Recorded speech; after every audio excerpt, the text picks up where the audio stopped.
It's late at night, I've got a corn dog, and I've got a beer. Let's talk about Americans. At rank 2! Yay! So, like with most countries in this game, or nations, or whatever you want to call them, there's I wouldn't say major difference, but you are going to have a lot of planes that are very, very nice at Tier 2. As you could tell, I've spaded out almost every single aircraft here at Tier 2. I actually think I have spaded out every aircraft at Tier 2. Except for one. But this guy's the new guy. This guy literally just came out yesterday. Look at that, new vehicle. Look at that, I even get to review a new vehicle today. But anyway, moving on from the P-36G at 2.7, you actually move down a battle ranking to 2.3 for the P-40E1. The P-40E1 is probably one of the most iconic aircraft in this game. Just because it's a very iconic aircraft from real life, it also has just a crap ton of skins that you can get for it. That's what it'll look like normally for you. The Pacific War camouflage. You can get some RAF camouflage, which, hey, it's Pride Month, so it says gay on the side. You can get 75th Squadron of the... I think this is the Australian Air Force. And the 97th, the Gloria Lions here, which looks nice.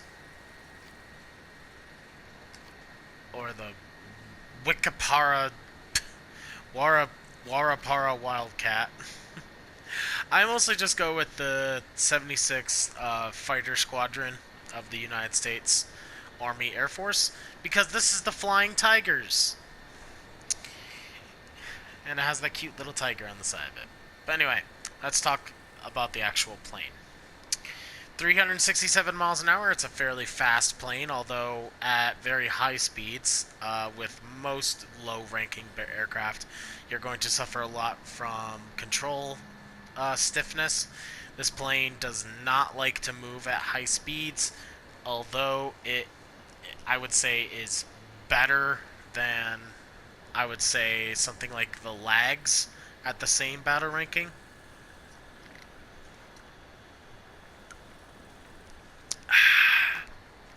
Sorry about that. So, 20.2 second turn time. This is fully upgraded.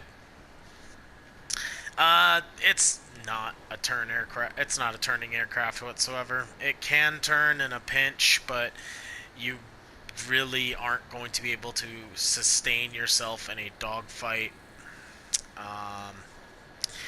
The best part about this plane is that it has kind of the same armament as a lot of the American aircraft, but you get this armament at a 2.3 battle ranking, and that's the iconic 6 M2 Browning 50 caliber machine guns.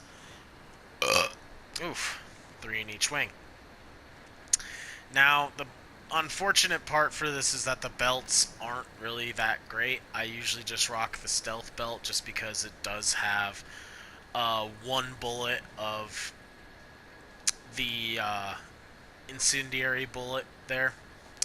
Everything else here is just not that great. The universal's okay as well, but it has a lot of AP in it, which is funny because I think it has more AP.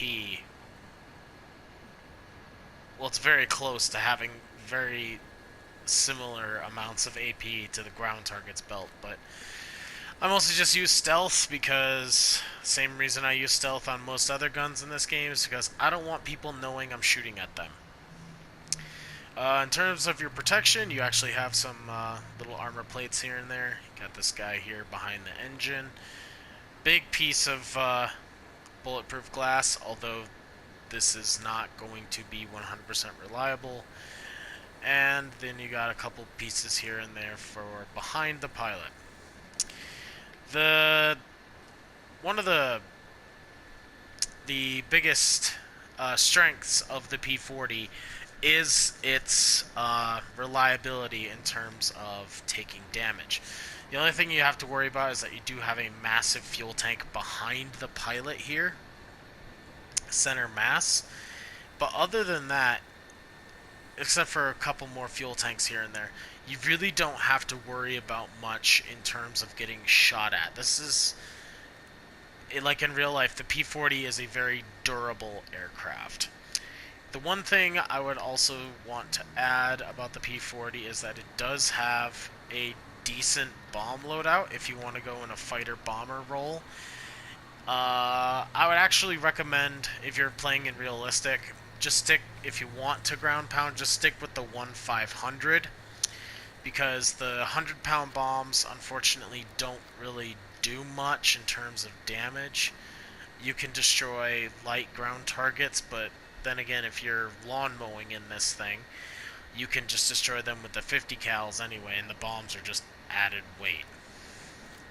But in arcade, the flight models are a lot more generous, and the added weight of the bombs really doesn't affect the plane all that much. It does make it a little slower, but that's just because of the drag. But overall, I would say the P40 is a very, very nice aircraft. It's one of my favorite aircraft in this game. I always get a chance to fly it out. When I always get a chance to fly it out, I always do. This review also is, or not really review, but just kind of overlook, also covers the Russian P40 that I talked about before, that I was going to talk about, the E1 here. I think this is the exact same as in the American Tech Tree. Is it an E1? Yeah, it's an E1. So then, kind of moving on, you get at the exact same battle ranking the upgraded P40, which is the F10. Only really noticeable differences that point out is that the engine is a lot more powerful. Like I said, this plane just came out yesterday, so I have almost barely anything unlocked for it. But with this P40, they basically just put a different engine in it, which made it more powerful. They also extended the length of the tail in the back here to compensate for the motion of the propeller. Obviously, with with physics, this propeller spinning like this, the plane's going to kind of lean to that side. This kind of helps out with that. But obviously, in War Thunder, you don't have to worry about that. But yeah, it's basically a P40 on steroids that just has a more powerful engine. I'll talk about it more once I have more of it unlocked. It's same armor plating, same internals. It's just, like I said, bigger engine, longer tail. Then we move on to the F4, F3, the Wildcats, which are kind of what I would say are like the naval version of the P40s, because they kind of play fairly similar. They're not terribly fast, they're not great at high altitude, and they also suffer from control stiffening. Granted, these guys also do turn a lot better, but not by much. Oh, I say a lot better is that you can actually turn fight with a couple of things, but it's still not a dedicated turn fighter. This is still something you would want to boom and zoom in, or at least use energy tactics in some way. Which is weird because it moves you up to battle ranking 2.7, but for booming and zooming you have less armament. You only have 4 of the 50 cals versus 6. But you know what? At a battle ranking 2.7, this is very similar to the Buffalo here at rank 1. Just the placements of the 50 cals are different. But in terms of everything else, armor plating, once again, that chunk of armor glass, and then a couple pieces back here. In terms of survivability, though, you actually are very, very durable. A lot of American planes, despite the fact that they have some pretty big fuel tanks, are pretty durable. You do have that big old radial engine that will suck in bullets and birds, so while you don't have to worry about birds in this game, you do have to worry about bullets. So this plane will suck up a lot of damage, but enough damage in the right spot, it will take it down fairly quickly. And like I said before, you're not that fast. So I would recommend side climbing off a little bit, maybe mid-range boom and zooming. I wouldn't go high altitudes because then you risk going up against dedicated high altitude fighters that'll just pick you out right out of the sky. And in one of my videos, I think it's the I hate biplanes but I love 50 cals video, it kind of shows off the performance of the Wildcat at higher altitude, and it's really, really bad. But then moving on to the F4, this is the upgraded version. This one gains that second pair of 50 cals here. And to my knowledge, other than a couple little things here and there, like a couple additional pieces of armor plating and the internals being the exact same, I think that's the big difference, is the addition of 2 more 50 cals. And you also get bumped up to battle ranking 3.0, which a lot of planes at this tier 2 are battle ranking 3.0. So the Wildcats, they're pretty good. They're not great, but they're good for what they are. At the same battle ranking, though, you can have a Corsair or a Hellcat, or I should say, the Hellcat. These are Wildcats, which I don't know why it's weird that this has the same battle ranking as the Corsair and the Hellcat, but I'll talk about those in a little bit. Then we go on to the A-36 Apache, which is a very unique aircraft to War Thunder. It was originally built as a dive bomber, hence the pretty impressive bomb loadout for a single-engine fighter like this, carrying 1,000 pounds of bombs. And then, of course, you have the 200, the 250s, as you would suffice, whichever you feel like. You also get some gun pods here, which recently a couple of American planes got the addition of the gun pods. I already showed one American plane that had it with the Dauntless got a pair of gun pods. Well, I would say the gun pods are good on the Dauntless. I would actually recommend not wearing the gun pods because, one, the plane already has 650 cals, and you know, I feel like that's sufficient enough, but I don't know. I just don't like the gun pods in the A-36. I feel like they're too bulky. They already worsen the turn time of this thing, but anyway, let's get on to some of the unique aspects of the A-36. Besides it being a dive bomber, the other big thing, other than the impressive bomb loadout the A-36 has, is, like I said before, the addition of the 50 cals here. But it's a bit different. You've got 2 in each wing and then 2 in the nose, so you can kind of see where they're firing out there. And of course, if you have the gun pods on, it'll throw them on there. And it'll add a lot of weight and a lot of drag, but you'll have more guns. But I, without a reason of a doubt, feel like these 650s will suffice enough. That's a lot of lead spewing out. The other big thing I wanted to show you is because it is a dive bomber, it has dive brakes.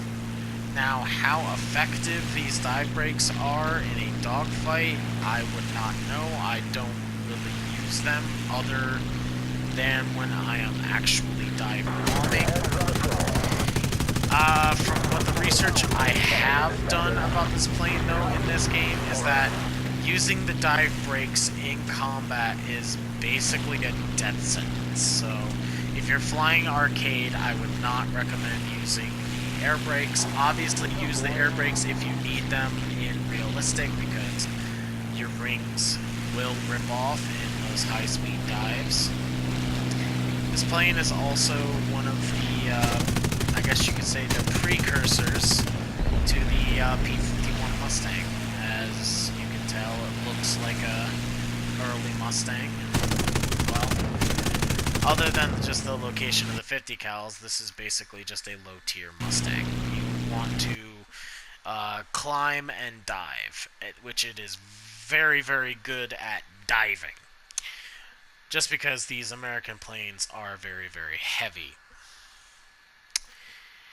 Not so much on the climbing, though, unfortunately, just because, like I said, it is very heavy. In terms of personal protection here, you've got this little mini horseshoe shape behind the propeller hub, and then one at an angle behind the engine. Your armored piece of glass and a piece of steel behind the pilot. This is kind of the first plane at Tier 2, at least for the Americans, to have fuel tanks in the wings, so that is something to be careful about. But, like I said, in this plane, you want to climb up to higher altitudes if you're going up against fighters. You do, I believe, get an attacker's spawn point rather than a fighter spawn point, so you do spawn a little bit higher in altitude, which I would greatly recommend you use at that as your best advantage to get a head start on climbing. If you're planning on using this thing as a lawnmower, as a ground attack aircraft, obviously the rules of ground attacking apply. Stay close to teammates, don't overextend. Basically, just don't draw that much attention to yourself. But in a pinch, the A-36 while ground attacking can also be a very good fighter, because it is a fighter bomber. Well, a dive bomber, but, you know, it's a fun plane.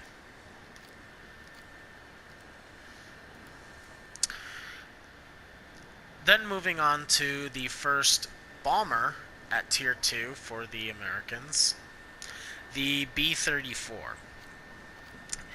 Now, when the B-34 first came out into the game, people were comparing it to another battle ranking 2.7 bomber slash ground attacker, the A-20.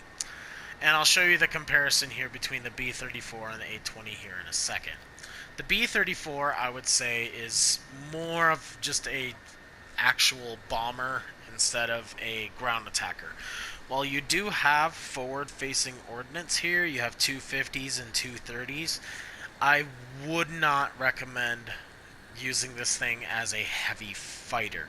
It is a very clumsy aircraft. It's a very large and very heavy one. But obviously with bombers, the biggest thing you want to know is the bomb loadout.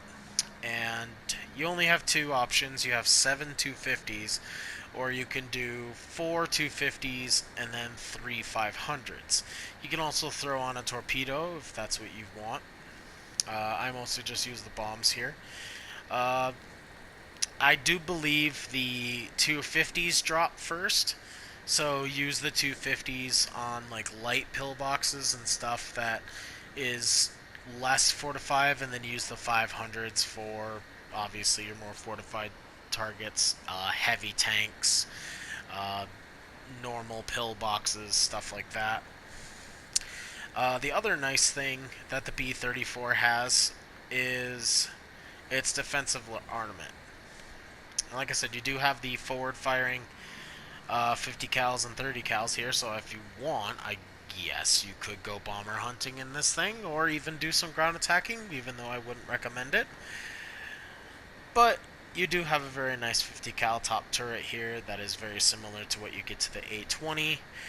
And you do have a, it's kind of hard to see, but you do have a dual mounted 30 caliber turret down here, which, granted, it is only a 30 caliber turret, but you do have two guns at least, so that's something that you have in your pocket, I guess, is that while most guns only, or, well, most planes only have one gun down here, you have two. And obviously the firing arc for this is, for the bottom turret, I would say is fairly average. I would say about maybe a little bit wider than the tail length. While the turret here can spin 360 degrees, it just has more of a firing arc facing up. In terms of armament here, these three plates here are basically to protect the pilot, and then you got a couple little plates here to protect your gunners. Obviously, with most bombers in the game, the biggest downfall is going to be the fuel tanks and the wings, but B-34 is a fairly rugged aircraft. I've seen these things catch on fire, put it out, catch on fire again, put it out. I would say something that is fairly reasonable, fairly durable aircraft. Then we move on to a new line of fighters here, the Air Cobras.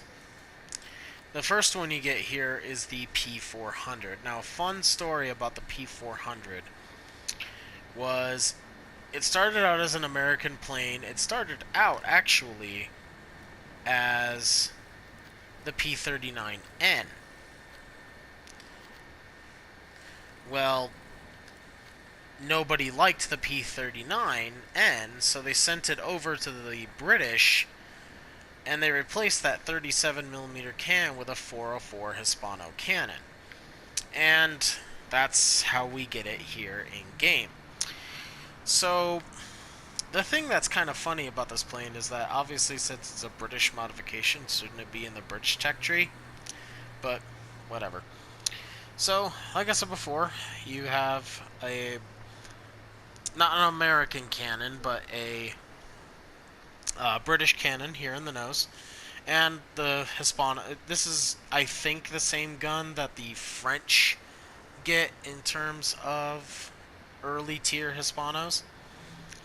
But you also get two 50 cals here in the nose and then two 30 cals here in each wing, so it's a fairly nice armament loadout. I would say it warrants that 2.7 battle ranking. It is pretty fast, but like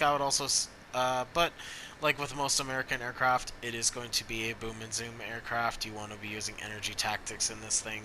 It's not exactly the most maneuverable thing in the world. But I'm actually skipping the armor here for a second to kind of show something, again, unique about the Air Cobras, is that they're mid-engined. And I'll kind of describe more of the P-39s when I get to an actual P-39, because this plane kind of isn't really a P-39, it's a P-400. It's a P-40 with a 0 on its butt. Basically, that's what the American pilots called it. But in terms of in War Thunder here, it's actually pretty nice. You do have the very hard-hitting armament here in the nose with the cannon and the 250 cals, and these 230 cals here are pretty decent. I wouldn't say they're great, but in tandem with everything else here, it only complements it even more. But then we're going back onto the armor plating here. You do have this little plate here to protect your engine, these two protect the pilot, and then a couple of plates here and there to protect around the internals here in the nose. But it's a really nice aircraft. I quite enjoy it. It doesn't get a lot of love in the, I guess you could say, the community. A lot of people would include this plane on a, like, loving the Lost planes or whatever. You know, planes just people kind of look over, but it's a nice little plane. Unlike most of the Americans, though, it doesn't have any sort of external ordnance like bombs or anything. And then you move on to the other the other Air Cobras here. You get your first proper Air Cobra, and what makes it a proper Air Cobra is a 37mm cannon in the nose. Now, this Oldsmobile-designed cannon was actually the reason why this plane exists. Now, why normally, when you're building a plane, you have an engine and then you build a plane around it, with the P-39s, they were designed to be high-altitude interceptors with this 37mm cannon. So, the plane was actually designed around the gun. Now, in terms of this P-39, really the only difference between the two here is the addition of the 37mm cannon instead of the 404 Hispano, and some armor plates difference here. Got this ring here behind the propeller hub, and then a couple more pieces here instead of up here. They moved it around. But other than that, it's basically the same aircraft. It does have a much more powerful engine in it. You can get some very decent climb rates and very decent speeds out of this plane. Unlike the Americans, though, it actually is a fairly decent turn fighter. I wouldn't say go up against Spitfires and Zeros in it, but you'd be surprised, especially in arcade. You could turn fight and basically win against any other American aircraft. So, this is actually, I actually really like the Air Cobras. Not to mention it gets this lovely Panty Bandit skin that I'm just so fond of. Then we move on to the P-39Q, which the P-39Q is basically the same as the other P-39, except instead of the 30 cals here in the wings, they just strapped on 2 more 50s. So this is the most dangerous of the Air Cobras, because not only do you have that 37mm autocannon that absolutely wrecks anything that hits, but you also have the same armament that the Wildcat and the Buffalo have with the 450 cals. Now, granted, you don't have a lot of ammo with them, but you still can do some work with it. But like I said, everything before with the other P-39, just this one has 450 cals instead of the 430 cals in the wings. And moving on to the first Corsair, the F4U-1A. This is probably the pinnacle of Tier 2 American booming and zooming. The Corsairs are notoriously fast. That 402 miles per hour, that's just in level flight. It also reflects that boom and zoom tactics by a miserable turn time of 22 seconds. But the nicest thing about this is that speed. So climb as best as you can. It's a very heavy aircraft, so it's not exactly something you would outclimb, say, a BF-109 in. But once you get at high altitude and you start booming and zooming targets, any targets you do miss are going to find it near impossible to catch you. And to complement that booming and zooming, it does have the 650 cals again, just like the P-40. In terms of armor plating, you have this piece here in front of the pilot, and then you've got, armored glass, and then 2 plates back here. The internals, though, is kind of what I would say is the downfall of the Corsair, other than the maneuverability, is this big old fuel tank here. Now, I know it's not a fuel tank in the wing, but it is still a very large target. And it also sits directly behind the engine, so going on head-ons with this thing is not recommended. Like I said before, I would actually not recommend going on head-on with any plane and anything, but sometimes it is unavoidable. The other nice thing about this Corsair, at least, is the addition of either a 500 or a 1,000-pound bomb to drop at your leisure. I think these have different belts, though. I think these have like a mid-war belt. As you can see, the stealth belt doesn't have as much armor piercing in it as the other one did, but this one has a lot more armor piercing incendiary and then incendiary rounds. So you'll find at battle ranking 2.7 this is a very devastating aircraft. Then you get its older brother, the F4U-1A Marine Corps version. Now, the difference between these two, I couldn't tell you, unfortunately. I know this one does maneuver a little bit better, and it's a little bit faster. But everything else is basically the same. It's just a Corsair that moves up a battle ranking from 2.7 to 3.0. Same 650 cals. Unfortunately, you do lose that on the external ordnance, so no fun bombs to be had. But, you know, it's a Corsair. You know, you still, same tactics still apply. You climb and you dive, and nobody can catch you if they tried. Don't turn fight in these things. The next plane is another well-loved and famous aircraft in this game, the A-20G25. Now, the A-20 in this game has gained the notoriety of one of the head-on kings. Now, when I say head-on king, I mean this thing, there are very few planes in this game that I would say never, ever, ever go head-on with. This is one of them. The fact that it has those 650 cals centered right in the nose here, that is a very condensed cone of fire and a very accurate laser pointer sticking out of the front of this aircraft. While it is used as a ground attacker to obviously destroy ground targets, I have seen people use this as a heavy fighter, as have I.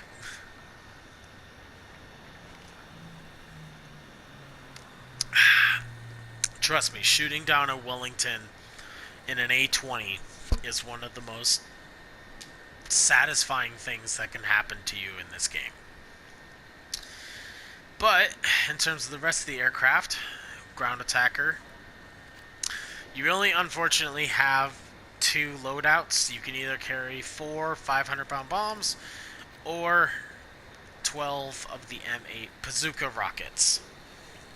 Now, I usually just stick with bombs just because, one, it doesn't add the drag on the wings, and it is the internal bomb bay, so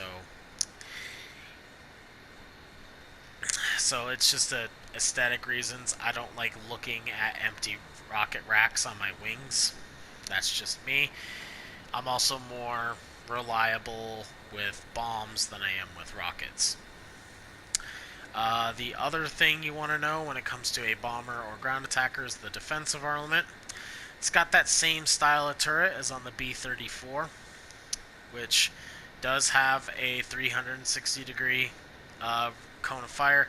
Although firing forward, it can only fire, I would say, 60 or 70 degrees up. It can't fire any lower than that. But you have those 650 cals in the front. That should be suitable enough to deal with any target that's in front of you. And then the gunner here on the bottom is just a singular 50 cal, much like the one you get on the PBY Catalinas. So, unfortunately, though, at 2.7 battle ranking, 150 cal back here isn't going to do all that much. But hey, it's a 50 cal, you might get lucky. And then moving on to the armor plating. Most of it is going to be, most if not all, is going to be used to protect the crew on the inside. This big plate here only helps in head-ons because now your pilot is protected. The pilot does not have any armored glass here though, so if you do have to go head-on with an A20, aim for the cockpit or the engines. These big old radial engines suck up a lot of damage, but it does catch on fire fairly often, especially if you go in head-ons. But mostly, like I said, the armor plating here is to protect the crew. And then on the internals, you see the biggest downfall to the A20 is the fuel tanks. Being in the front of the wings, you don't even need to really go head-on with them in order to light them on fire from the front. Just kind of come in from like a side here and just aim for the engine. You're either going to hit these fuel tanks or you're going to hit the engine. But the A20, it's definitely popular. At this battle ranking, it is very rare to not see an A20. Then moving on to a 2.0 battle ranking aircraft, same as the Dauntless here, and I would say it plays fairly similar to the Dauntless. While the Avenger here is not as popular as the Dauntless, because like I said, the Dauntless got the gun pods. The Avenger is still very capable in and of itself. Being a bomber, your default bomb loadout is actually the 4 500-pound bombs, same as the A20. Your upgrades only upgrade you to 2 different kinds of torpedoes. But in terms of a naval bomber, this thing's actually really nice because you have the 2 forward-facing 50 cals here that you can use to defend yourself or take out some ground targets. You do have a very nice little 50 cal turret back here. Granted, it only has the 1 gun, but it is in that nice little ball turret that can rotate a fairly large cone of fire. Then you got this one little gun down here, this one little 30 cal.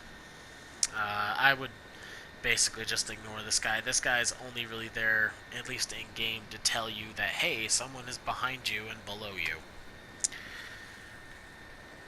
In terms of armor plating, like I said, it's mostly just going to be protect the crew. There's nothing to really protect the engines or fuel tanks, which I would say on the Devastator here is actually quite, I don't know, it's Avenger. That's what it is, the Avenger.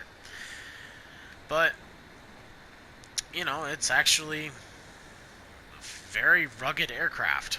I often have a lot of times where I'm just pumping lead into this thing and it just doesn't want to go down.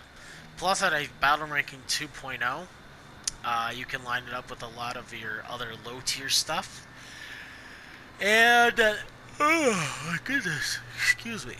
And at that low battle ranking, you're going to have a lot of people that just like to sit behind you and plow their bullets into you, which gives you ample time and practice with this 50 cal back here.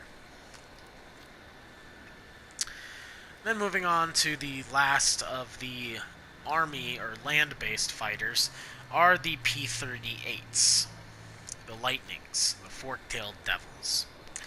Now, what's unique about these aircraft is obviously that it is a 2-engined fighter. It also has a very nice nose-mounted armory. Instead of having anything in the wings, they're all mounted in the nose. And in that, you get a 20mm cannon. Now, I think this is one of the very few American aircraft that get cannons. At least propeller driven. I know a lot of the later tier Americans do, and I know all the P-38s do. But in terms of flying a P-38, it's a lot like flying the Hellcats and the Corsair here. It's another... That's a P-40. It's another high altitude fighter,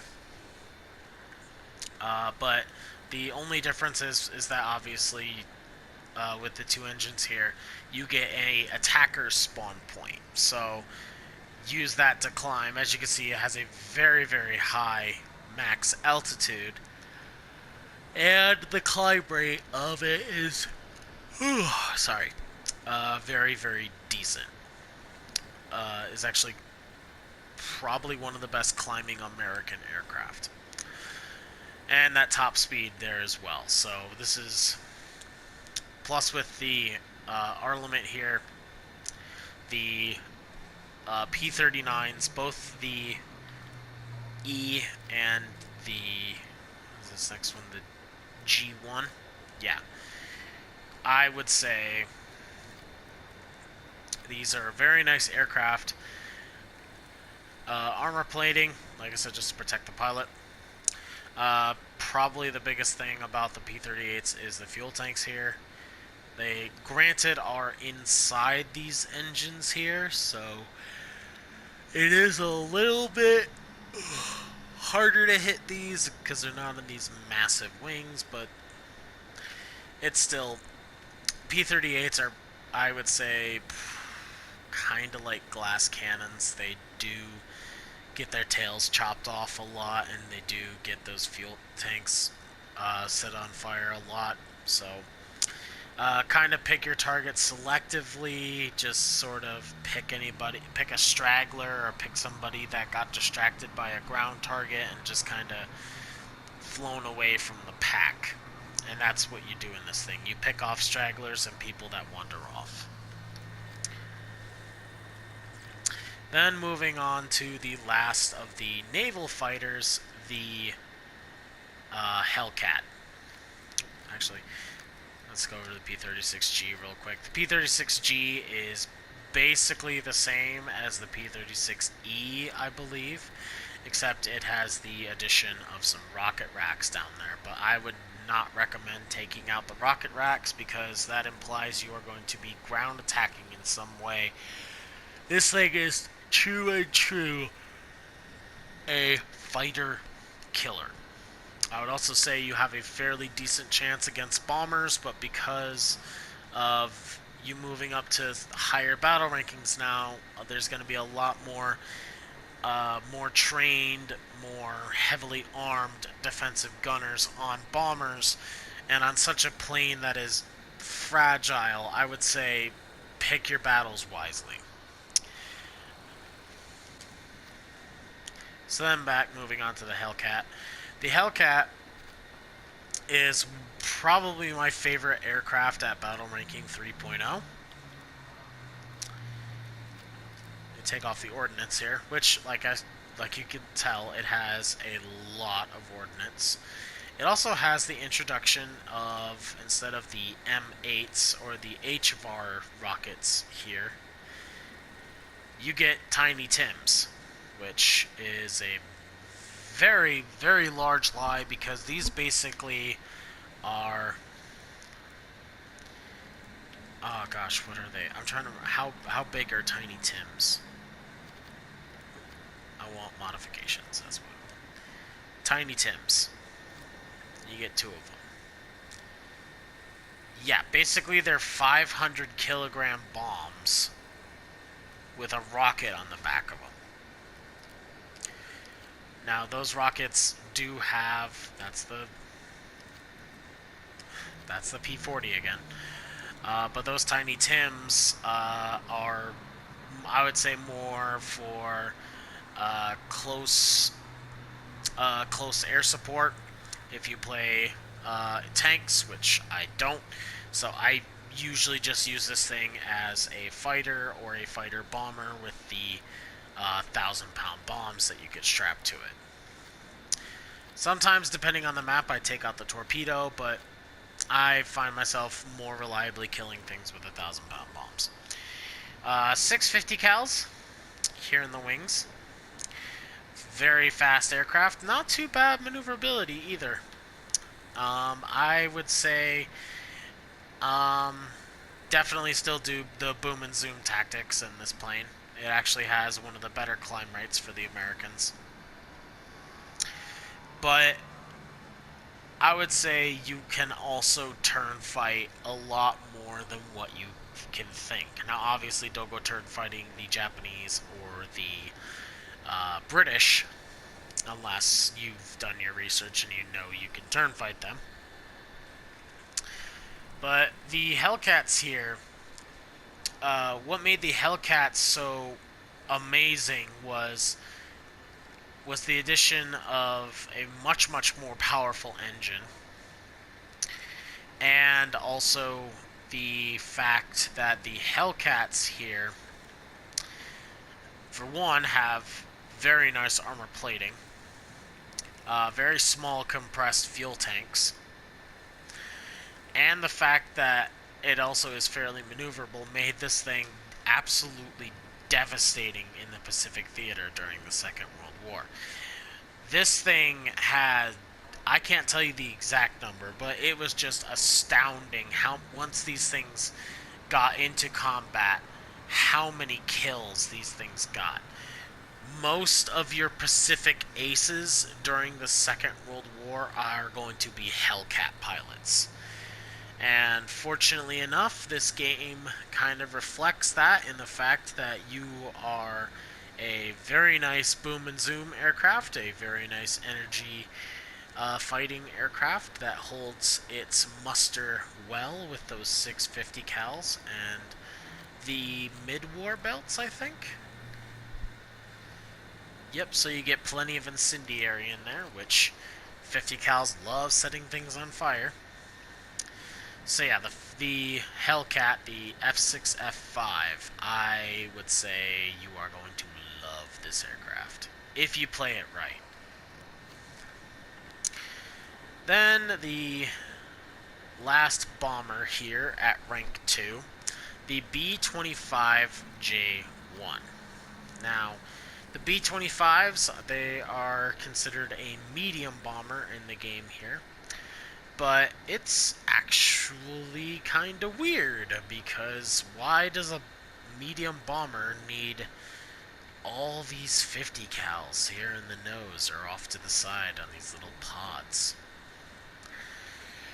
I don't know. I see way too many people think that because they have 50 cals that they can dogfight anything.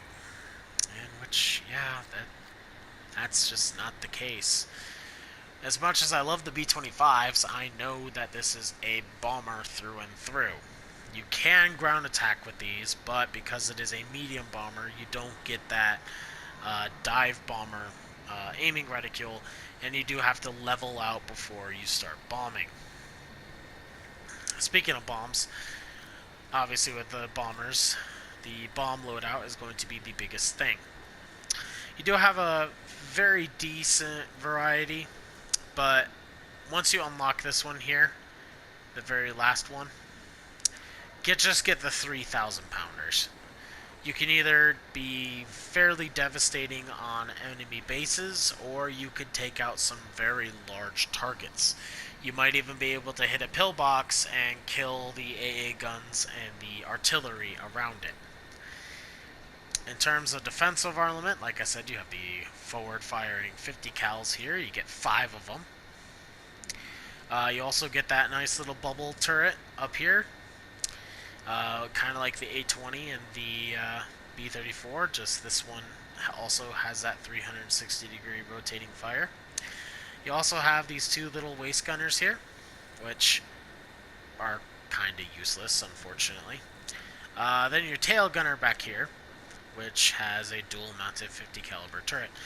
The unfortunate part about the back turret of the B-25s is the fact that the turret can't really aim down low, which is kind of funny because you figure for a medium bomber at altitude, you would want a gun that would face down so you could shoot things trying to climb up at you. That's the biggest problem with the B-25 is the fact that it does have a lot of blind spots underneath it. It has no guns facing down.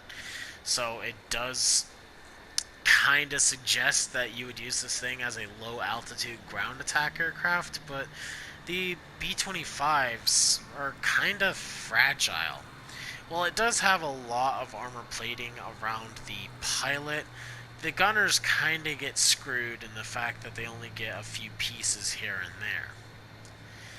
But the biggest problem with the B-25s, unlike most bombers, is just these massive fuel tanks here in the wings.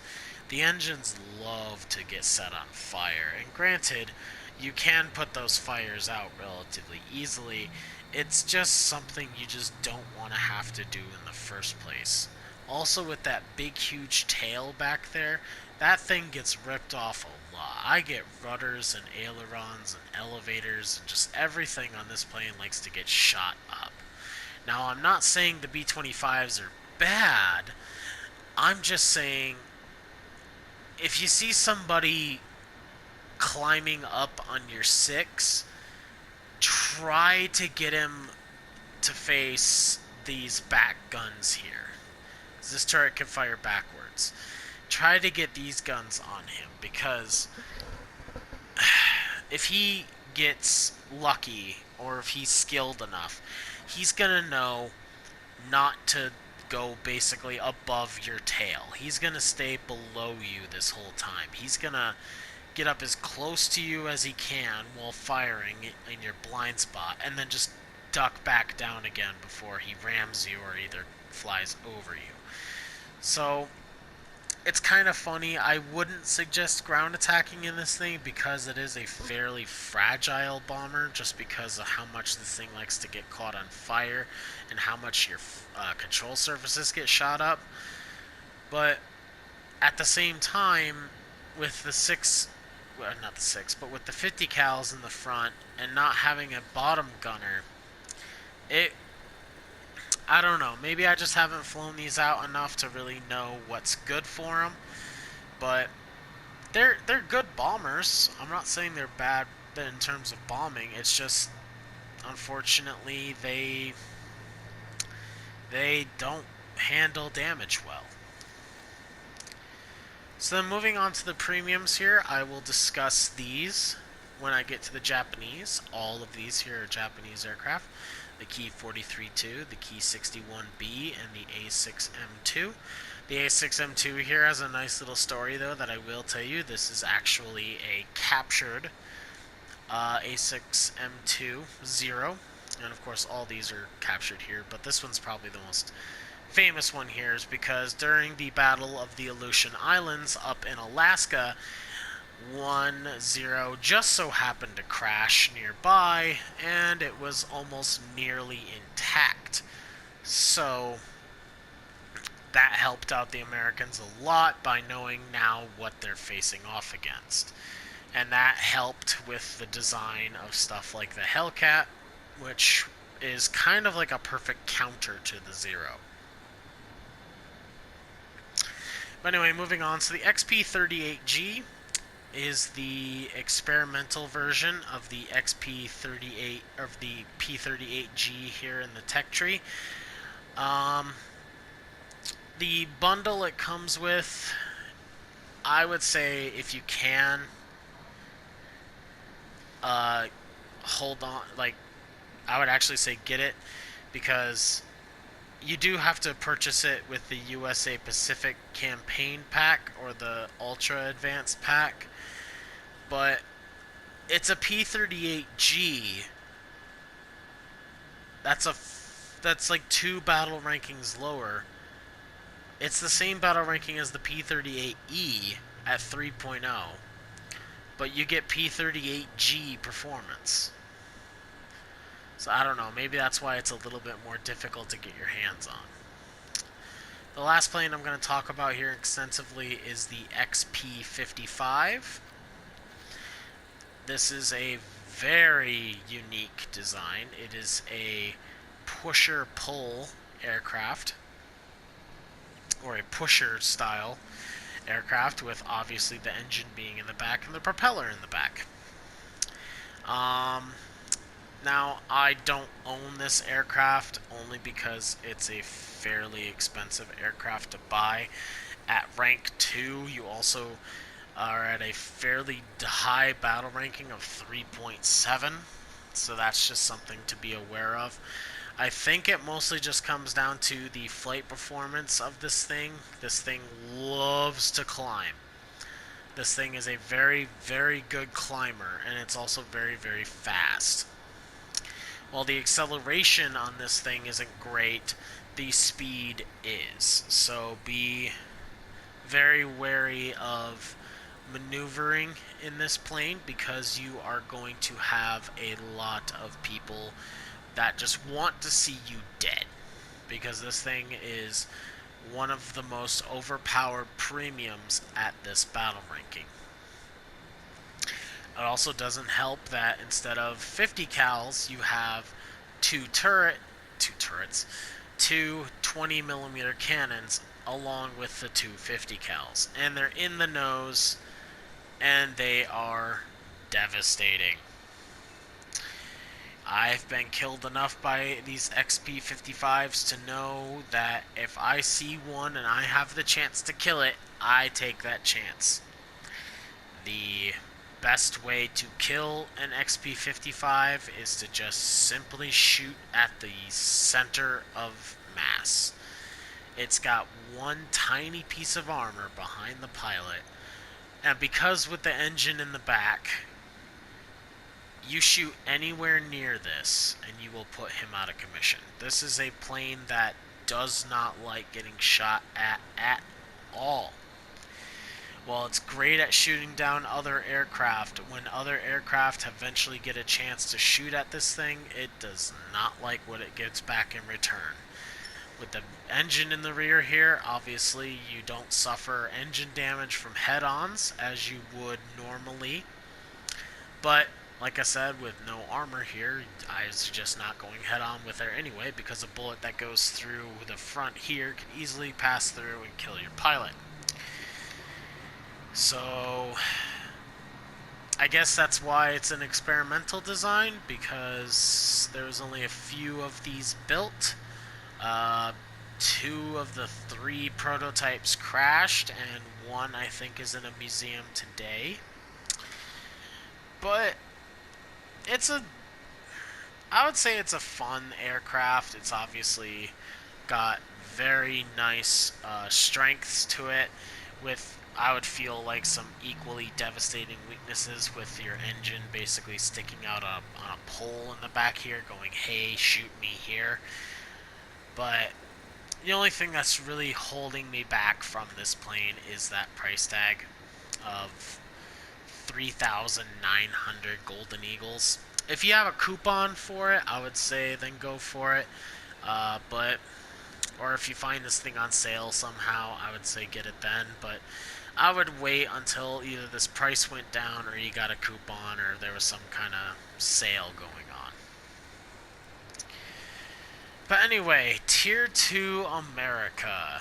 There's some really nice aircraft here. You got some really nice bombers here, even though they do not like getting shot at, especially the B-25, but B-34 is pretty tough, and the Avenger is also very tough. You get some really nice ground attackers slash heavy fighters. I'm just going to call the A-20 a heavy fighter now. It's basically what it's used for. And then the fighters over here, you have very iconic, very pleasing to fly aircraft. You have some aircraft that can dogfight a little bit here and there. And then you've got your boom and zoomers. You know, you got a little something for everybody here.